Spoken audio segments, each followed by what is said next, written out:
I'm speaking now with Alan Canfora with the May 4th Center in Kent, Ohio. Can you tell us about the announcement your group is about to make to the public?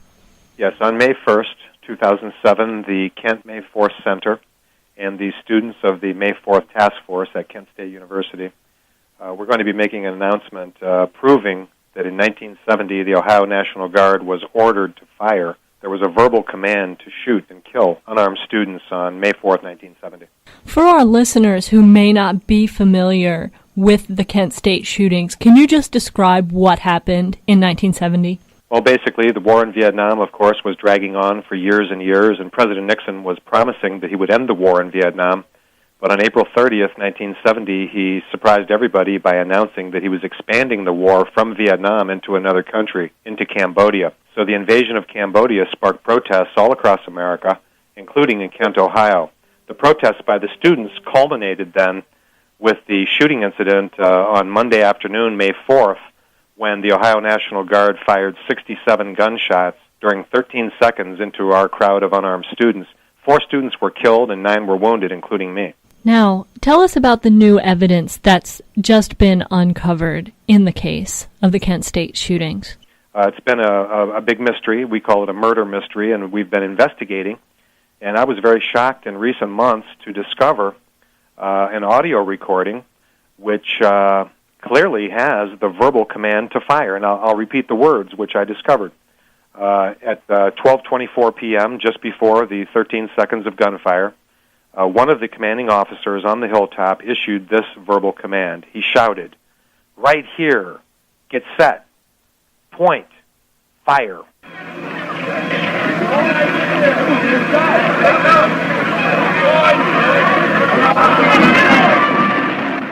And then the gunfire ensues for 13 seconds in Kent State. This is special programming from WBRN Radio and on the Boston Red Network. The Kent State Killings is the title of the episode on the 6th of May, 2018.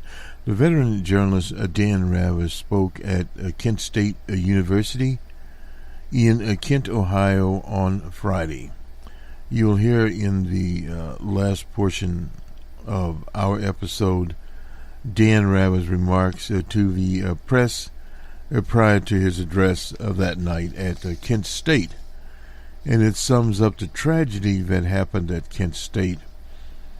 One has to look back at the particular era. We were in 1970 and on May the 4th. Richard Tricky Dick Nixon was the president. We had the war in Vietnam. That Nixon had said in the 1968 campaign that he had a secret plan to bring about peace in Vietnam. He was running against Hubert Humphrey of Minnesota. He did not have a plan. What he did was expand the war to Cambodia and all across Southeast Asia. And young men at the time, 18 years old, were subject to draft. And it was a very, very hot issue on college campuses. The issue around college campuses and the First Amendment. Now, it was not this phony First Amendment operation that you see now by alt-right and various others, which in Ann Coda, which we haven't heard from in the last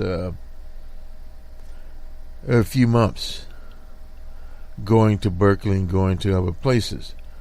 But this erupted with students at the time across university campuses, and you'd had marches against the Vietnam War. And students at Kent State was a working class university about 15 miles from Akron, Ohio. At that time, you had, of course, Akron being the Goodyear Tire Company, etc., and the students there were working class students. Now that has to be understood, and the governor at the time, Rhodes, was determined to crush any type of student protest at Kent State. Thus, he sent in the National Guard.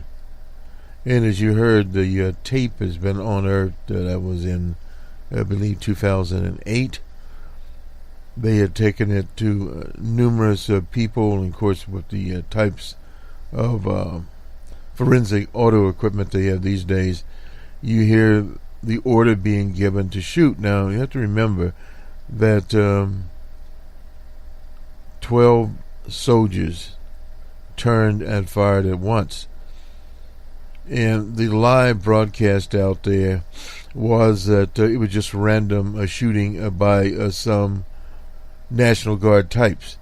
You don't have random shooting when you have a formation turning and all of a sudden they shoot. And the velocity of the shots, the students that were killed were 100 to more than 100 meters away from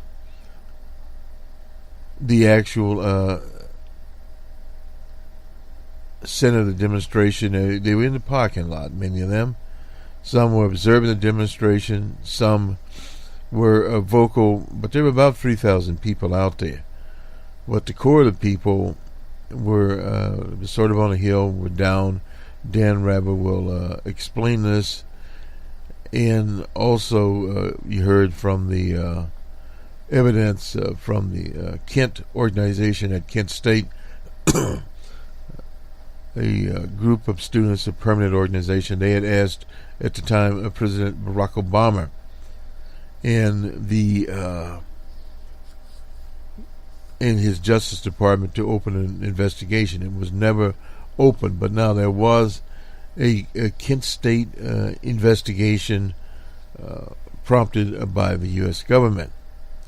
And let me also put in here, a few days later, and we'll go to this now, at Jackson State College at the time, now it's Jackson State University in Jackson, Mississippi. That was on the Friday, the 15th of May. A group of students were there confronted by city police, the city of Jackson, and the state patrol, Mississippi State Patrol, and after midnight they opened fire, killing 2 students and injuring 12. They actually opened fire on a women's dormitory there, and it was effectively at the same time a radio reporter there at the time in Mississippi, in a documentary by the Jackson State University. It said that in terms of publicity, naturally it was to Kent State, and very few people heard about what had happened in Mississippi. But there was a hall there called, called Lynch Street. I'm looking at Wikipedia here, named after an African American in the Congress when in the Reconstruction era named John R. Lynch. So this particular street was very busy, downtown Jackson, Mississippi. And the response here, there were 70-plus Jackson police units from the city of Jackson and, of course, the Mississippi Highway Patrol, much feared in the Civil Rights era. Now, you understand that this is 1970, fresh out of the 60s in Mississippi burning. So you understand the atmosphere there. And after midnight, they opened fire on this women's dorm, wounding people, according to this, about 30 seconds. The same thing from eyewitnesses, basically the same here. 150 shots were fired there were about 40 members of the Mississippi Highway Patrol there. They were using shotguns from almost the same thing, from 30 to 50 feet, firing towards this dorm. And killed were Philip Lafayette Gibbs. He was 21 years old. He was a junior. He would have graduated the next year. And James Earl Green, 17, a senior. He was in high school. at Jim Hill High School were killed.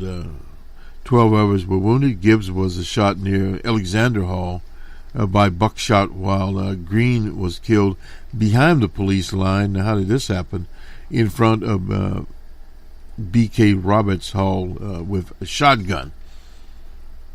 And there was a commission, the President's Commission on Campus Unrest, investigated the event and also held public meetings in Los Angeles, Washington, D.C., and at Kent, Ohio. There were no arrests, obviously, with the deaths at Jackson State, although the commission concluded that the 28 seconds of gunfire from the police officers was an unreasonable and unjustified overreaction. A broad barrage of gunfire in response to a report that there was a sniper. Well, there was no sniper in the hall there because it was a women's dormitory. It was on the 4th floor of the women's dormitory there, and the university memorialized the occurrence by naming the area of the shooting Gibbs Green Plaza.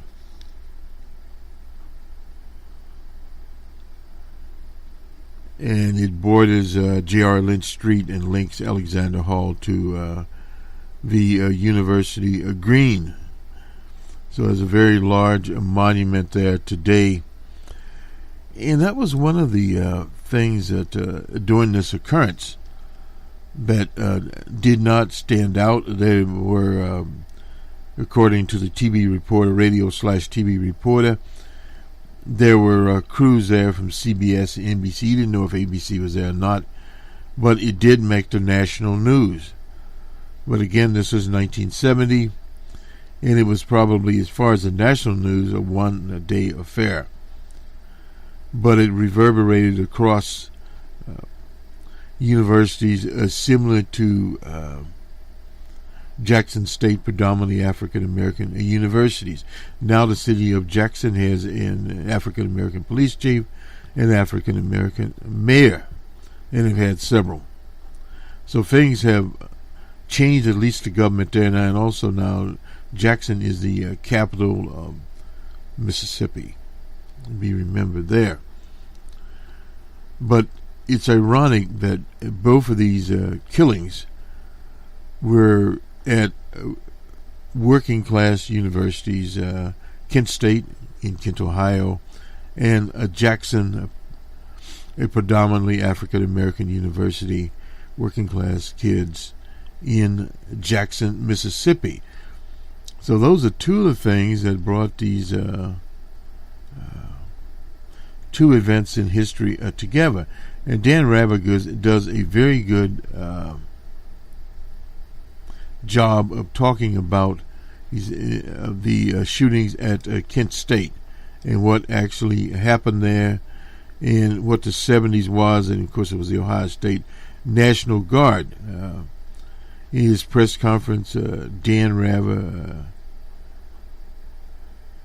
talked about the historic importance of it and the state of America currently under the administration of D.J. Trump.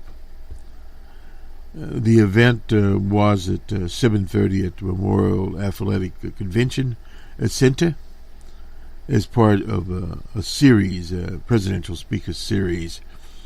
There, that was on Friday that it was addressed there at Kent State.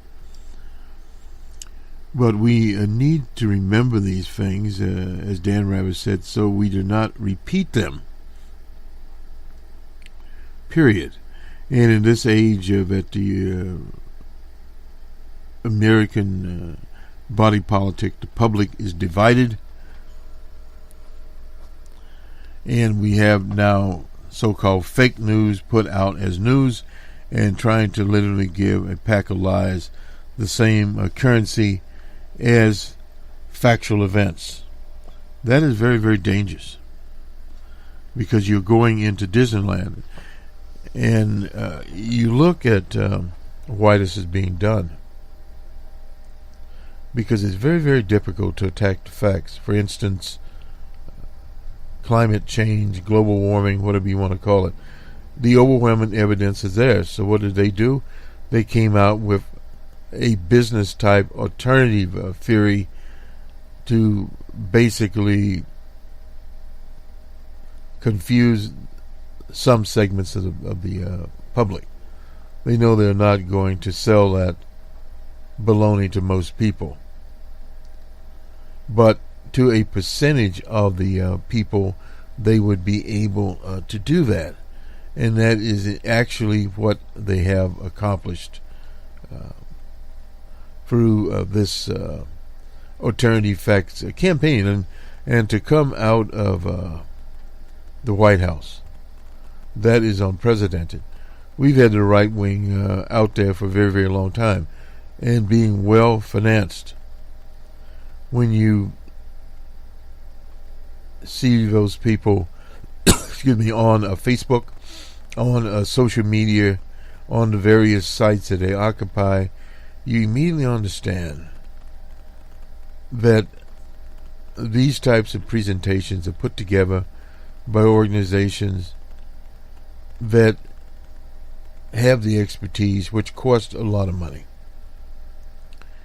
And you look at Cambridge Analytica, much more important than this so-called Russian cyber connection, or even the Clinton server at Clinton's house, Hillary Clinton's house.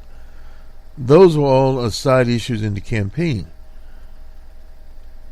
But what the outcome was the most a massive tax cut in the history of the U.S. that was corporate friendly. Why was it done? Because of the dire circumstances of corporate America. And we did Numbers Man. That's our financial program that addressed the issue of the economy from macroeconomics. And we also covered the Berkshire Hathaway, which that program will be up in the next day or so. Their annual meeting in Omaha, Nebraska. That is Warren Buffett. A lot of issues were covered there, current issues to the public. And in that context, we have the days in which we now live. But the attacks are not only on so-called immigrants that are in the country, are trying to enter the country, but the general attacks on quote-unquote civil liberties and the phony banner of the Second Amendment. It's the so-called right to bear arms, which has nothing to do with the issue. But what it is part of the same hysteria, although we didn't have a Second Amendment struggle in 1970.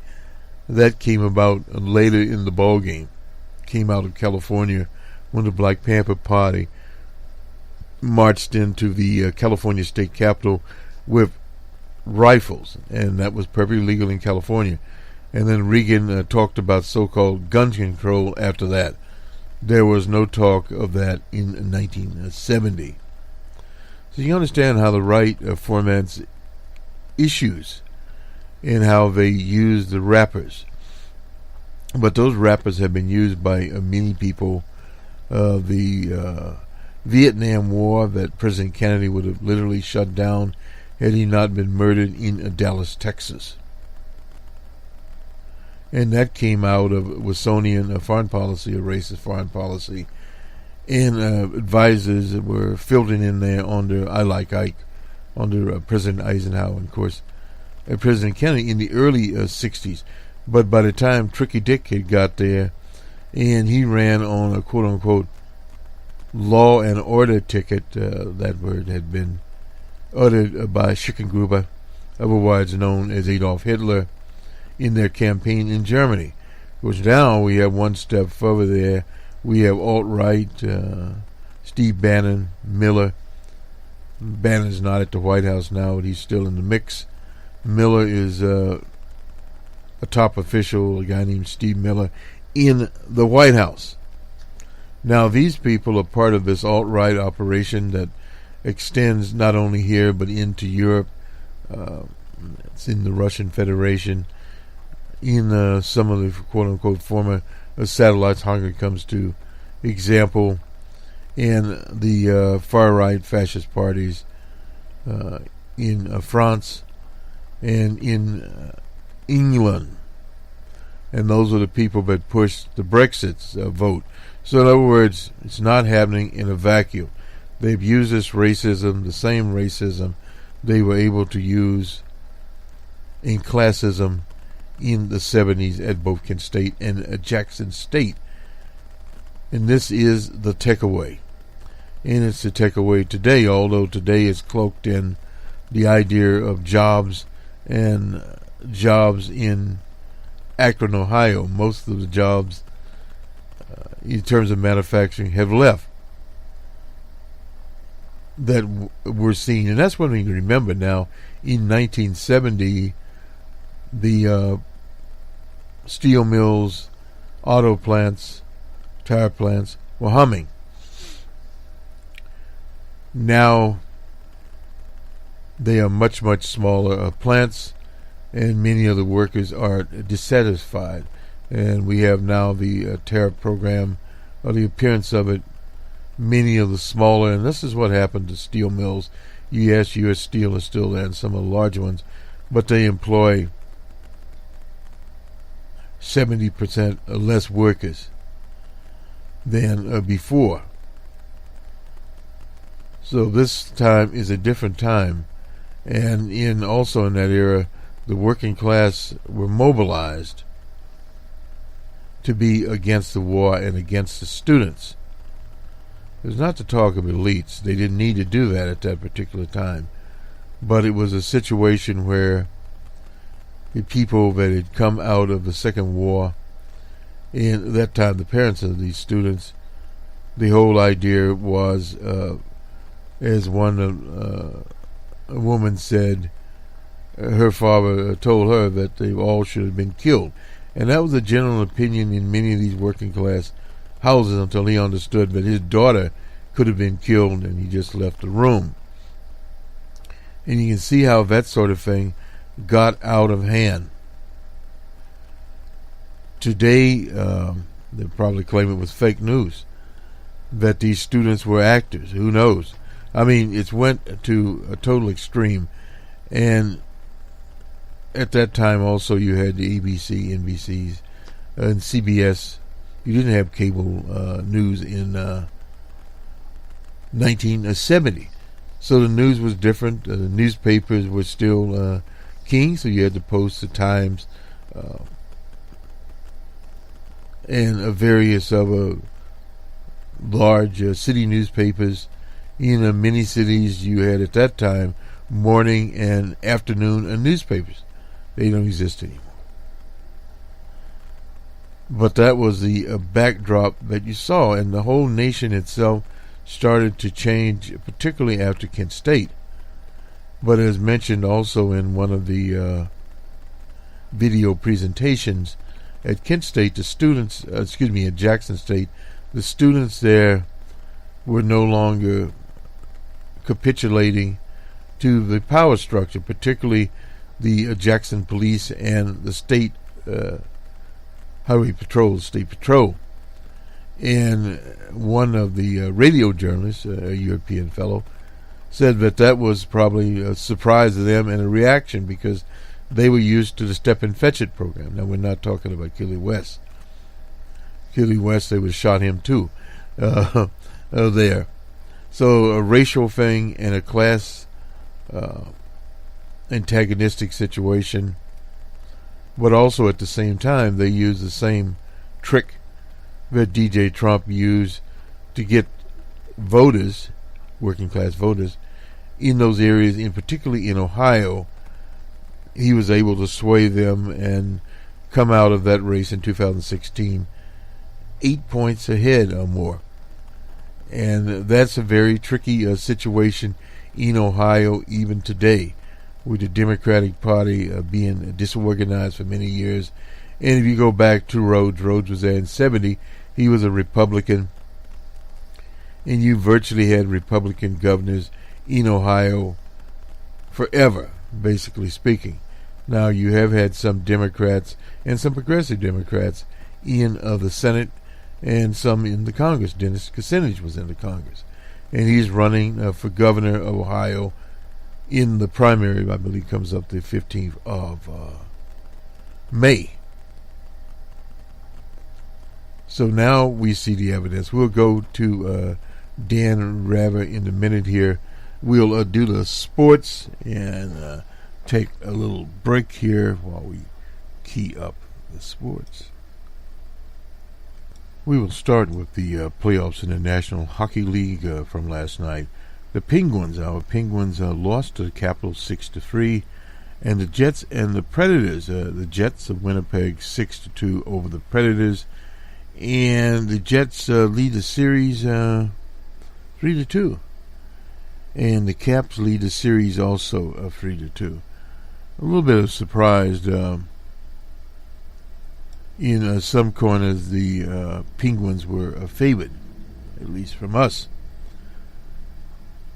Let's go back and get the NBA game played in Cleveland on Saturday night. The Raptors 103 and the Cavaliers 105. Mr. LeBron James was the show, one way of putting it. And in Philadelphia, the Celtics and the 76ers.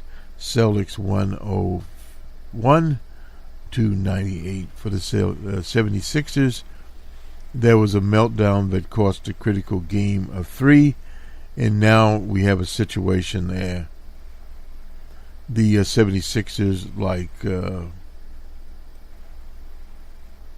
are down 3-1. The same situation with the Raptors. The Raptors are down in game 3, and we have a situation there that Cleveland has a 3-zip lead. And I believe the best of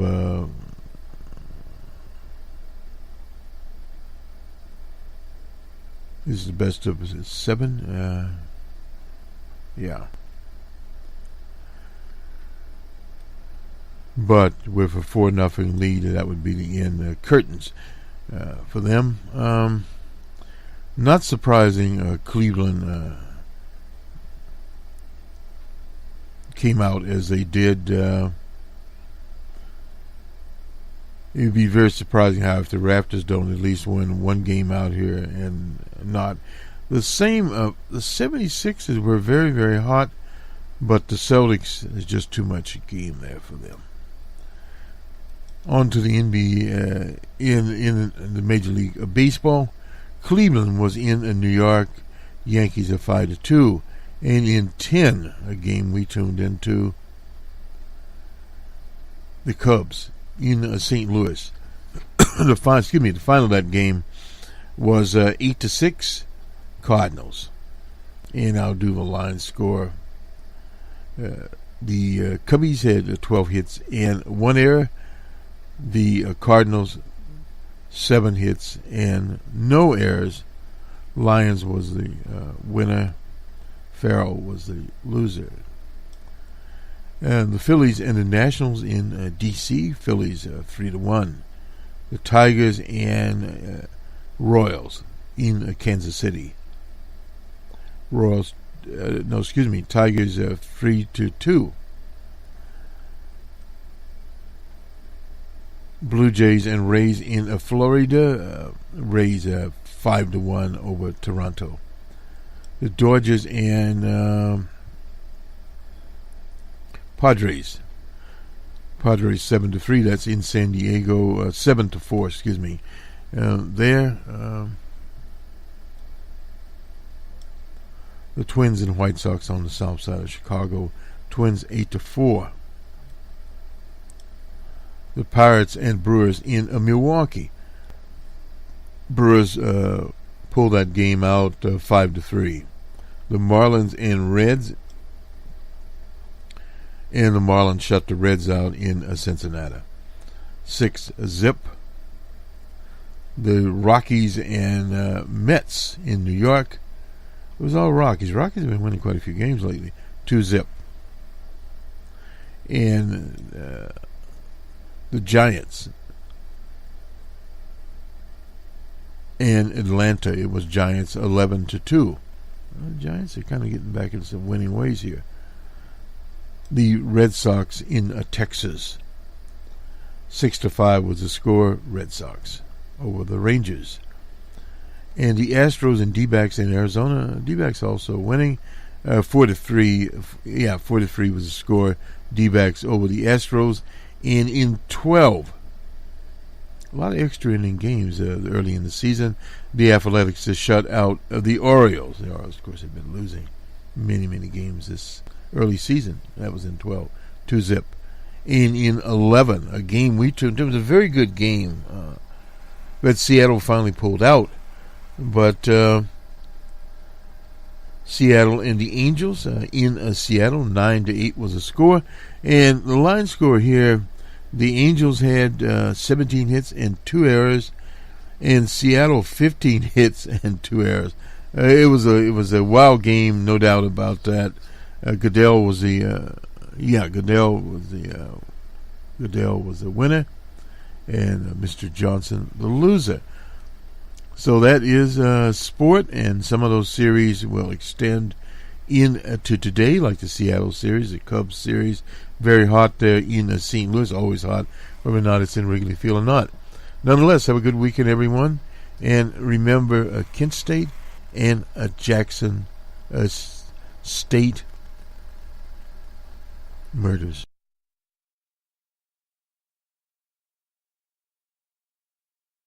First of all, anniversary days are a good day to remind and to educate.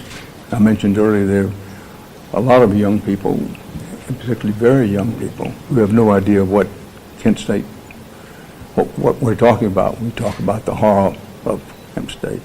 So an anniversary day is always a very good time to not only remind ourselves, but to remind others and to teach.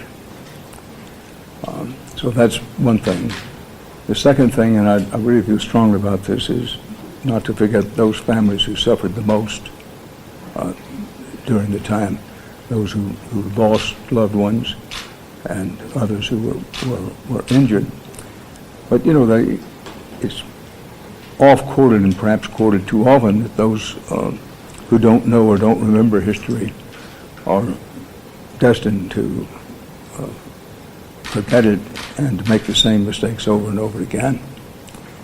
And I think one of the most powerful things that we can teach out of memories of what happened here on that day was how important dissent is in a society such as ours, that we have a constitutional republic based on the principles of freedom and democracy. And a very important part of that is to respect dissent, peaceful dissent. And dissent is not always justified, it's not always right, but it has been a very important part, dissent has, of what has made us our beloved United States of America. That, just to pick one example, that the women who dissented in the 19th century about the lack of the vote, they were called every name in the book, including unpatriotic, socialist, communist, everything you could think of. But theirs was a very important dissent. Women didn't get the vote until almost a quarter was over in the 20th century. But the point is that time and time again, dissent has made us better in our pursuit of, as the Constitution puts it, our continuing pursuit of a more perfect union. We're not perfect. We realize we can't be perfect, but our guiding star is always seeking to be a more perfect union, and dissent is such an important part of that. And what culminated in the horror of the killings and woundings of that day in 1970 really was an outgrowth of continuing and building dissent about the war.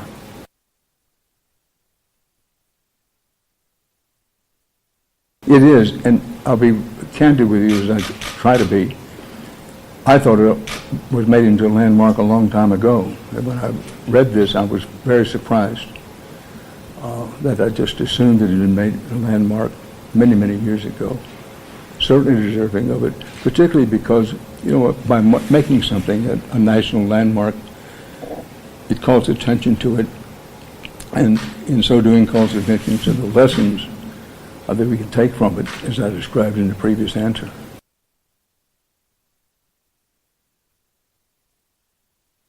Well, there's so many things that disturb me. Frankly, we could spend the rest of the afternoon talking about it, but you said, what disturbs me the most? I want to think about that a second. The most. I think what disturbs me the most is the effort to use for partisan, political, and ideological advantage to exploit our divisions.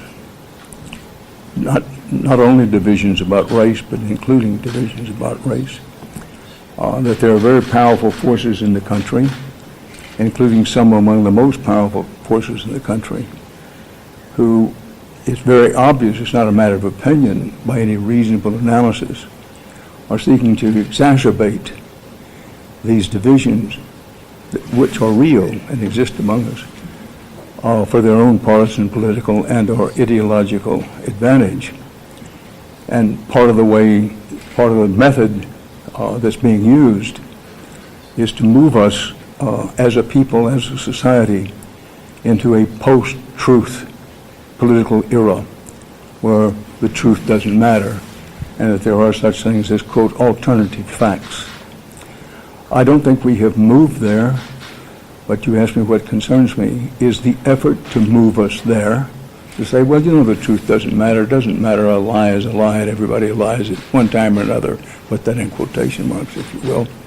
All part of this effort to move us finally and completely into post-truth era, an alternative facts era.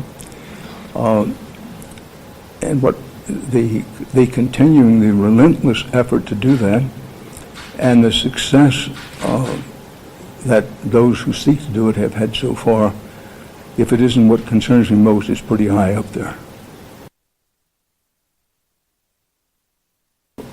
It may sound corny, but I am what I am. What gives me hope of the American people? My experience, and look, I'm almost 87 years old, and I've pretty much been where I'm going, and I'm definitely on the backside of the slope. But my experience with audiences and with people in general is the American people have a great depth of common sense. Overall and in the main, we are a people, we can separate bullshine from brass tacks. And that gives me a lot of hope.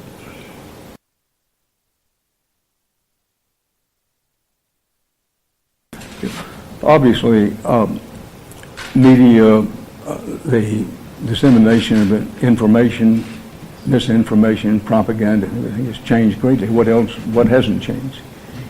News business, journalism has changed tremendously. But I'm an optimist by nature and by experience. And that when I spoke earlier of this effort to move us into a post-truth political era, where alternative facts and so forth, that in the post-digital age, there are many more ways to disseminate that kind of thing, including outright, straight-out propaganda. On the other hand, such results of the post-digital age as the internet have made information, education available on such a much wider scale. So, we have our challenges, what you've described as the new environment fueled by technology. It's a whole new environment, and we're all individually trying to cope with it, and as a society, as a country, we're trying to cope with it. Frankly, I think we're doing a reasonably good job.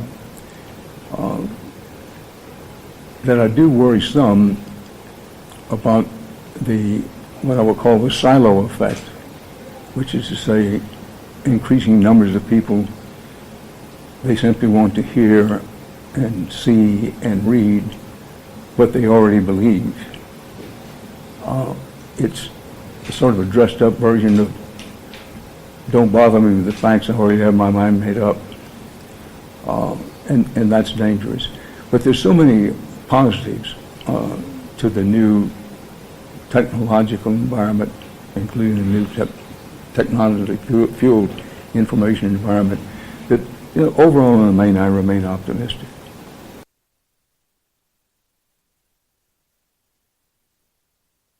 Well, I'd stand on some of the things that I said before. That I will say this about Kent State. There was some thought in the immediate wake of what happened here in 1970 that the university at Kent State would not survive in its then current form. That what had happened here was so awful. This was in the first days and weeks after the event there was that question. I'm happy to see that there was any doubt in my own mind. I don't think there was a doubt in most people's minds that the university would eventually recover. It would never forget. It would never be the same as it was before. But that as an institution, that it may have been something damaged in its soul, but that it would continue forward. As time goes along, it's always increasingly difficult to keep memories alive on a much broader, much deeper, more important scale. For example, keeping the memory of the Holocaust alive gets more difficult with the passing years, with each passing generation. And so it has been, I certainly would acknowledge, on a smaller scale, but not a small scale, but on a smaller than a Holocaust scale. That what the lessons we should have learned out of this, the lesson of how important dissent is, the lesson of how quickly mass gatherings can result in violence, which is not to say they caused the violence. All of those lessons, there's so many lessons in Kent State that, I am somewhat disappointed. The literature on Kent State, and look, I'm a working reporter, I'm not a reviewer of literature, but much of the literature on Kent State, even a fairly thick-headed person such as myself, can see that some of it's inaccurate about what happened that day. Some of it takes interpretations from the day that don't stand to reason. That, on the other hand, there are some pieces of literature that do a reasonably good job. One of the advantages of history is the ability to look back with less emotion, with more facts, with more research, and put events into a better context and with more perspective. And I am somewhat encouraged that that's happened with what's happened here at Kent State.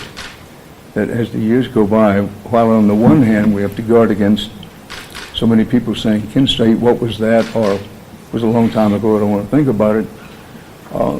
That we can see it in a much better historical context and have it in much better perspective.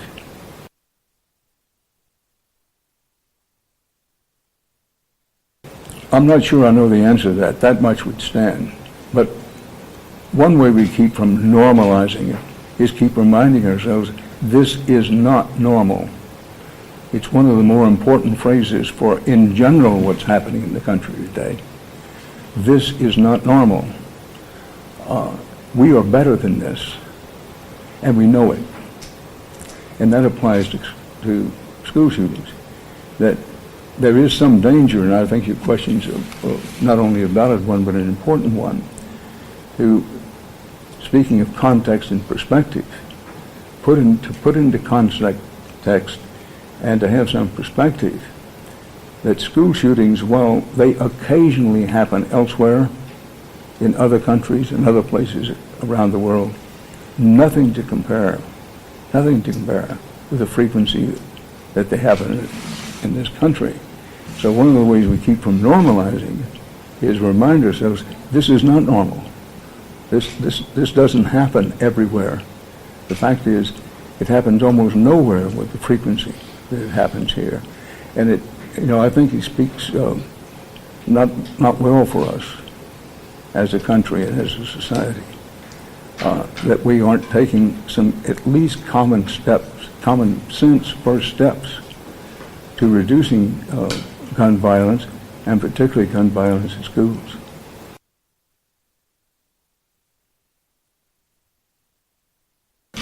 Well, I'm pausing because I try to make it a habit not to try to answer hypothetical questions. It happened.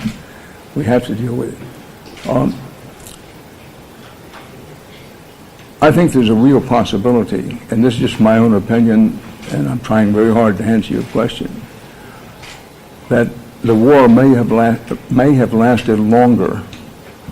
The Vietnam War may have lasted longer than it did, save for the events that happened here. Because this was an emotional earthquake for the country. To have young National Guardsmen firing on young students, many of whom, in most of the situations, it was more or less contemporaries firing on their contemporaries, really was an emotional earthquake for the country as a whole. Or if you want to use another metaphor, it was a tremendous hammer to the heart. And the iconic photographs that were a result of what happened here, they got everybody's attention. And the country was focused on this. Again, it's easy to forget that on the day it happened, and for days after it happened, weeks and months after it happened, it was, if not the number one subject in the national dialogue, right up there, particularly in the context of the war. So if it hadn't happened, I do think that the war might well have lasted longer. I think there's some real chance that the war could have lasted for another decade. But please mark, that's just my opinion. And when it comes to my opinion, it's no better than the guy at the end of the bar. I thank you all for your time. Thank you very much. I appreciate you being here. It's my pleasure to be here. Thank you.